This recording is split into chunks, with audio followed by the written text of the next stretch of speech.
All right, who the heck is Evan Vance? Why does he look like he's 17?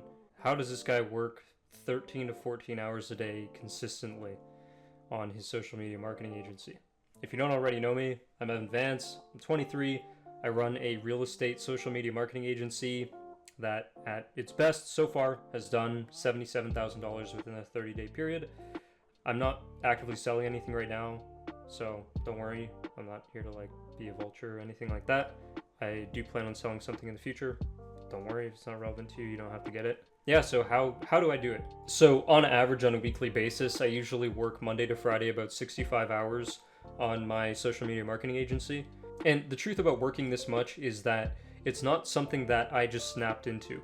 Maybe some people can, I don't know, I'm sure it's happened before. But for me, it took, I don't know, a year and a half to get to this point. So initially I was inconsistently working on average probably 4 hours a day or something like that. Like I'd have days where I'd work 10 or 12 hours, and then I'd have days where I'd work like 2 hours, and then 4 hours, 3 hours, 4 hours, and it would just come and go kind of. And so from there, and I'll also tell you how I did what I did in order to increase this as well. But from there it went from, okay, now we're doing 6 hours a day, no less, every single day without fail. So in January of 2021, I started working 6 hours a day, 10 a.m. to 4 p.m. because my discipline completely sucked. So that's when I started that. And then what happened is I did that, and there were some growing pains, I'm not gonna lie. Like, it was pretty annoying. There were times where I wanted to, go on my phone or watch YouTube videos or whatever it was, but I stuck myself to it, and I'll explain to you at the end of the video what it was exactly I did that, had me improve and stick to this and actually stick to the discipline, as opposed to, just saying screw it and stopping working. So I'll explain how I figured that one out. So I did that for a little while. I think I did it for 3 months, something like that, until March, maybe April. And then from there I went, okay, I can do this. Let's bump it up to 7 hours a day. And these are hours of pure work, excluding breaks, just so you know. 6 hours of work, no breaks involved whatsoever. Did that. I think I went 10 till 4:30 actually, and took a 30-minute break. I think that's what I did. It's been a little while ago now. 2 years ago, holy. That's what I did there.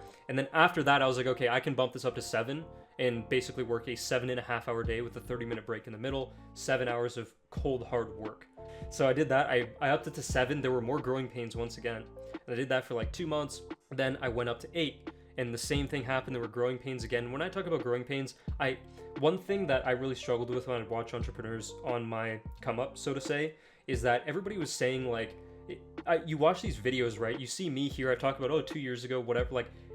There was 2 years of work involved, where like 2021, I only made like $26,000 in the whole year.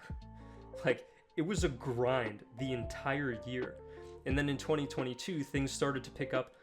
Only at the end of the year did I have a month that was almost $80,000, right? So it's not I want to be very clear that it was a grind. It was a grind, and it's going to be a grind for you. And don't think it's not, because I thought it was going to be easy, and I was dead wrong. It's not easy. Luckily for me, I really love this stuff, so I was going to stick to it no matter what, but my expectations were set up very poorly. So that said, then I went up to 9 hours, then I went up to 10 hours, and then eventually from there, I got used to it. And then what happened was I found that at the beginning of 2022 in February, I got an influx of new clients. I did some 15K in a month, roughly 14. And what happened there was I was like, oh no, I can't keep up with this stuff. So then I started working more 10 hours, 11 hours in a day sometimes. And I was getting stress headaches, and it was rough. And then from there, what happened is the stress headaches wouldn't go away for months, 6 months, 8 months. I don't even know what it was. And then I was like, okay, how am I going to solve this problem? This is ridiculous. I talked to my doctor. I couldn't figure it out. I was talking to my physiotherapist as well, because I was going for a different reason for my shoulder. I got a shoulder injury a while ago. And what ended up being the solution was allowing myself to work more hours, was freeing up or eliminating my headaches, because there was too much for me to handle, and I'm a perfectionist, so I needed to make sure everything was done and done properly. And I was not okay with not doing good work. So then I just started working more, and I kind of started naturally just working more and more. And then now I'm working 9:30 a.m. to 11 p.m. on average every day, or I take an hour break for lunch. What I do is I go on a walk and I eat, and then at dinner like I used to only take a 90-minute break. Now I take a 2-hour break. So I have dinner, I do physiotherapy every day, and then I have some chill time to like watch videos or whatever. Some people might want to do it at night. I find I work well at night, so that's why I do that.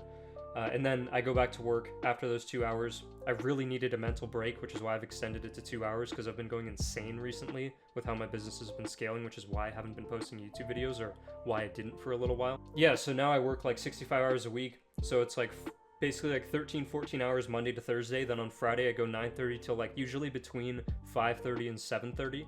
Then I go and see my girlfriend for the weekend usually. How exactly did I manage to increase my work quantities at the beginning when it was really hard to have the discipline, and I did not have the discipline in the first place to do what I was doing? Well, the first thing is that I actually partnered up with one of my friends, and basically we set up kind of an incentive program together.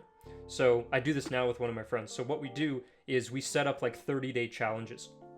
So for the next 30 days, like I'm doing one right now, what we do is we set goals for ourselves that we need to do 7 days a week without fail. And if we fail, there's a monetary penalty or advantage for the other person. So essentially what he and I do, and he has a YouTube channel as well. So he did a 30-day challenge on YouTube. He lost.